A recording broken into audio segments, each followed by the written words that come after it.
பிறப்புக்கும் எல்லா உயிர்க்கும் பிறந்த பின்னர் யாவதும் ஊரே யாவரும் கேலி.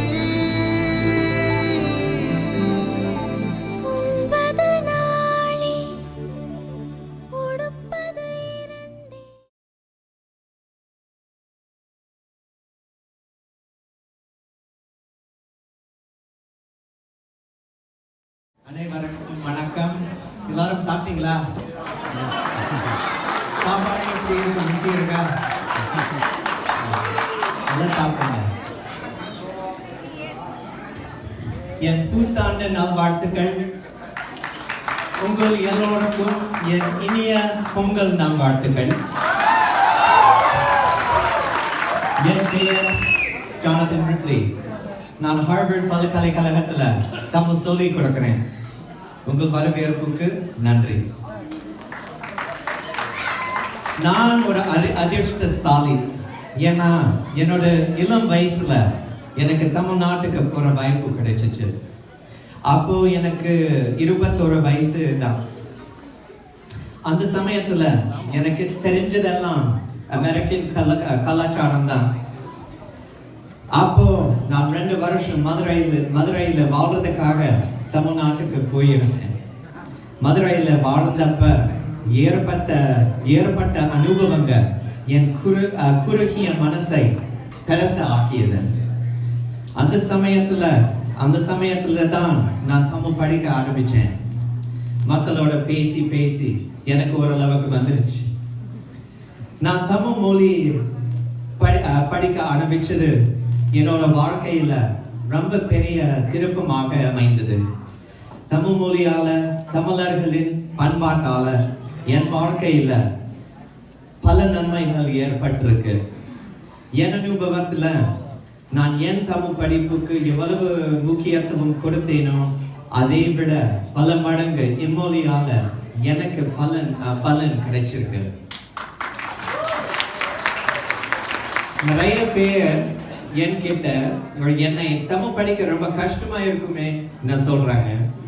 அதுக்கு நான் என்ன சொல்றேன்னா, தமிழ் மக்கள் கொடுக்கிற ஊக்கமும் ஆதரவும் இருக்கிறப்ப தமிழ் படிக்கிறது கடினம் இல்லை, அதோட இன்பம். ஒருவேளை மதுரைக்கு பதிலாக நான் வேற ஊர்ல இருந்திருந்தால் தமிழ் மொழியின் மேல் எனக்கு இவ்வளவு ஆர்வம் வந்திருக்காது. நான் மதுரையில வாழ்ந்தப்ப மதுரைக்காரங்க கொடுத்து ஊக்கத்தாலே தான் நான் உங்கள் எல்லாருக்கும் முன்னாலே நின்று இன்னைக்கு நான் தமிழை பேசுறேன்.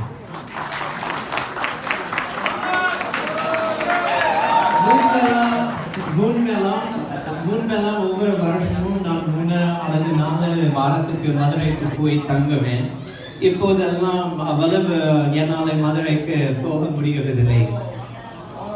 நான் மதுரைக்கு அடிக்கடி போக முடியாத இந்நிலையில் நான் மதுரையில நேர்ந்த அனுபவங்களை பத்தி நான் அடிக்கடி நினைத்து பார்ப்பேன். குறிப்பாக அமெரிக்காவில் குளிர் காலத்துல இந்த மதுரையை பத்தி ஞாபகம் இன்னும் அதிகமாகிறோம். இன்னைக்கு நான் மதுரையில நேர்ந்த சில அனுபவங்களை பற்றி நான் உங்களோட பகிர்ந்து கொள்ள விரும்புறேன். உங்களுக்கு எல்லாருக்கும் நல்லா தெரியும், தமிழ்நாட்டுல எங்கே போனாலும் பாட்டு கேட்கும். பஸ்ல பயணம் செய்யறப்ப, ஹோட்டல்ல சாப்பிட்றப்ப, யாராவது வீட்டுல விசேஷம் நடக்கும் போது கூட விடியற் காலையில பாட்டை கேட்கும். ஆரம்பத்துல இது எனக்கு எரிச்சலா இருந்தது. ஆனா மெதுவாக எனக்கு தமிழ் பாட்டு கேட்கிறது பிடிச்சு போச்சு. எப்போதெல்லாம் நான் தமிழ் பாட்டு ரொம்ப ரசிச்சு கேட்கிறேன். தமிழ் பாட்டுல தமிழ் மொழியோட அழகு நல்லா தெரியும். என் வகுப்புலையும் நான் தமிழ் பாட்டை வச்சு தமிழ் இலக்கியமும் சொல்லிக் கொடுக்கிறேன். இதனாலேயோ என்னவோ மதுரையில நேர்ந்து பல அனுபவங்களை நினைச்சு பார்க்கிறப்ப அதற்கு ஒரு சவுண்ட் ட்ராக் மாதிரி இருக்கு என்னோட மனசுல. நான் இப்போ ஒரு சில அனுபவங்களை பற்றி பேச போறேன். அந்த அனுபவத்தை சார்ந்த சவுண்ட் ட்ராக்கை பற்றி பேச போறேன். உதாரணத்துக்கு என் வண்டி. நான் மதுரையில் இருந்தப்ப எனக்கு ஒரு வண்டி இருந்தது. வெள்ளை நிறத்துல ஒரு வெஸ்பா ஸ்கூட்டர். நல்ல வண்டி தான். ஆனா என்னோட நண்பங்க அது எருமை மாடுன்னு சொல்றாங்க. அந்த வண்டியில ஏறி தமிழ் பேசுற வாய்ப்பை தேட நான் மதுரை டவுன் எல்லாம் சுத்தி வருவேன். நாரசஸ் காபி கடைக்கு போய் சுட காபி குடிப்பேன். சில்லி பரோட்டா சாப்பிட கிங்கட் கோரிப்பாளையத்திலே கிங்கட் அசைவ சாப்பாடு சாப்பிடணும்னா நான் அம்மா மெஸ்ஸுக்கு போவேன். போயிருக்கீங்களா? சூப்பரா இருக்கு. வெயில் அடிக்கிற நேரத்துல அழகர் கோயில் ரோடு வழியாக நான் வண்டி ஓட்டுறேன். ரோட்டுக்கு பக்கத்துல கண் தெரிய வரைக்கும் வயல், அங்க ஒரு பனை மரம் பார்க்க ரொம்ப அழகா இருக்கும். அந்த வண்டி ஓட்டுற ஞாபகம் வரும்போது இந்த பாட்டை கேட்கும் என்னோட மனசுல. ஓரப்போ ஓரப்போ வண்டி வருது, வங்கடா வந்தனம் பண்ணுங்கடா, இந்த வண்டியை தருங்கடா, ஆலயம் பண்ண புறம் சின்ன தாய பத்த மகன் மகன் எரியா வரான் டோய். ஓரப்போ ஆஹா. நான் திருப்பி மதுரைக்கு போய் வண்டி ஓட்டுற இன்னொரு வாய்ப்புக்காக நான் காத்திருக்கேன். என்னோட ஞாபகம் என்னோட அனுபவம் என் ஞாபகத்துக்கு வருது. வேல் காலத்துல என் நண்பர்களோட மொட்டை மாடியில படத்தை தூங்குவேன். சில சமயம் நான் நடு ராத்திரியில எழுந்திருப்பேன். அந்த ராத்திரி நேரத்துல என் நண்பன் விட வெறும் எந்த சத்தம் கேட்காது, ரொம்ப அமைதியா இருக்கும். நட்சத்திரங்க, மெல்ல அடிக்கிற காற்று, தமிழ்நாட்டின் வாசனை. இந்த ஞாபகம் வரும்போதெல்லாம் இந்த பாட்டு என் மனசுல கேட்கும். ஒரு சனம் மழிச்சிருச்சு, பாவிமனம் அது முன்னேனோ புரியலையே. அந்த மாதிரி மொட்டை மாடியில தூங்குற அனுபவம் நடக்காமலை கிடைக்கிறது கஷ்டம். என்னோட அனுபவம் கூட என் ஞாபகத்துக்கு வருது. எனக்கு கோயிலுக்கு போக ரொம்ப பிடிக்கும். சர்ச்சுக்கும் தர்காவுக்கும் போவேன். என் கரத்துல கடவுளை பிடிச்சு பார்க்கறதுல பயன் இல்லை. எல்லா கடவுளும் ஒன்றுதான். நான் தமிழ்நாட்டுல வாழ்ந்த முதல் 2 வருஷத்துல எனக்கு 108 முக்கியமான கோயில்கள் பார்க்கணுங்கிற ஒரு குறிக்கோள் இருந்தது. அந்த குறிக்கோளை என்னால அடைய முடிஞ்சது. உதாரணத்துக்கு இருமுடி கட்டி நான் சபரிமலைக்கு போயிருக்கேன் 3 தடவை. திருப்பதிக்கு போய் மோட்டை போட்டிருக்கேன். ராமேஸ்வரத்துல 22 தீர்த்தங்களை நான் குடிச்சிருக்கேன். பட்டீஸ்வரம், சமயபுரம், தாய்மங்கலம் போன்ற சின்ன கோயில்ல இருக்கிற அம்மன் கோயிலுக்கும் கூட போயிருக்கேன். இந்த கோயிலுக்கு போறதுக்காக நான் அடிக்கடி பஸ்ல பயணம் செய்வேன். அந்த பஸ்ல ரொம்ப சத்தமா பாட்டு போட்டிருப்பாங்க. அப்போதான் அந்த தாலாட்டு பாட்டு அடிக்கடி கேட்பேன்.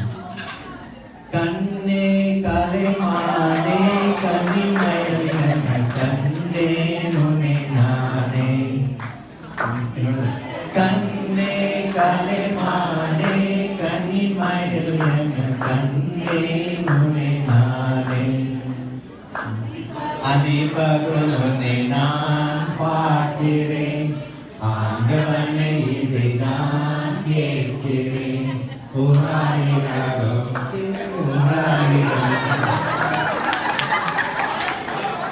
எனக்கு இந்த பாடல்களால் தான் இந்த அனுபவம் எல்லாம் என் மனசுல இன்னும் நிலைச்சிருக்கு. அது மட்டும் இல்லாம இந்த தமிழ் பாடல்கள் எனக்கு தமிழ் படிப்பதற்கும் கற்பிப்பதற்கும் ஒரு கருவியாகவும் ஊக்கமாகவும் இருக்கும்.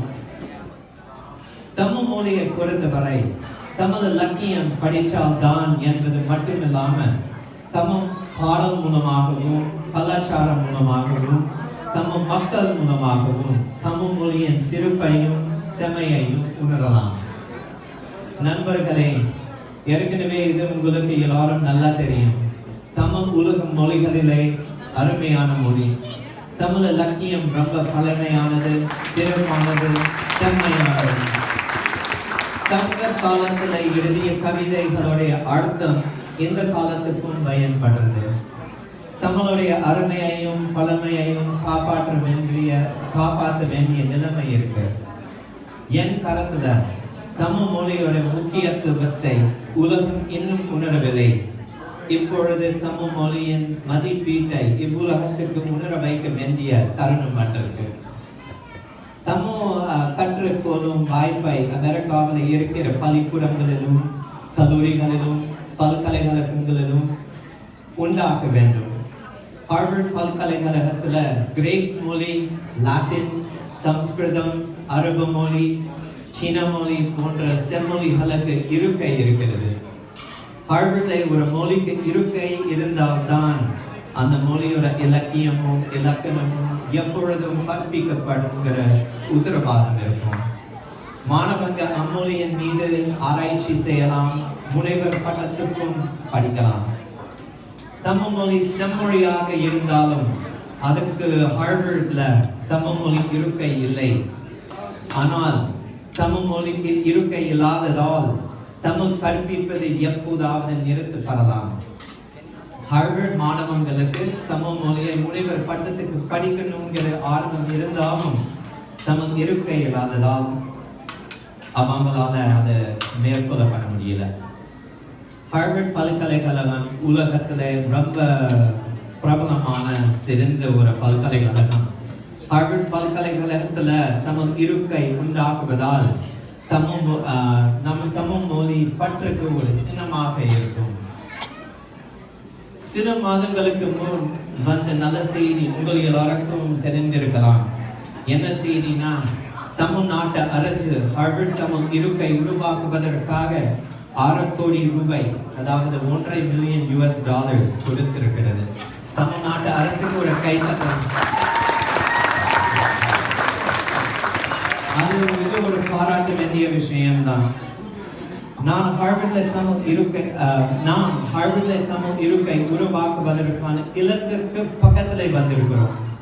ஆனா நாம் இன்னும் கிட்டத்தட்ட $1 மில்லியன் திரட்ட வேண்டியிருக்கு. இந்த இருக்கை உருவாக்குவதற்கான இலக்கை அடைய உலகத்தில் எங்கும் இருக்கிற தமிழர்கள் பங்கேற்க வேண்டிய ஒரு தருணம் வந்திருக்கிறது. இந்த இயக்கத்தில் இன்னும் சில பேர் பங்கேற்றுக் கொண்டால் நாம் இந்த இலக்கை அடையலாம். நீங்க இன்னும் பங்கேற்கலைன்னா தயவு செய்து பண்ணுங்க. திருவள்ளுவர் எழுதிய குறள் 400, கேடுல் விழச்செல்வம் கல்வி ஒருவருக்கு மாடலமற்றையவை. இதன் அர்த்தம், கல்வி ஒன்றே அழிவற்ற செல்வமாகும். அதற்கொப்பான சிறந்த செல்வம் வேறு எதுவும் இல்லை. உங்கள் வரவேற்புக்கு நன்றி. வணக்கம்.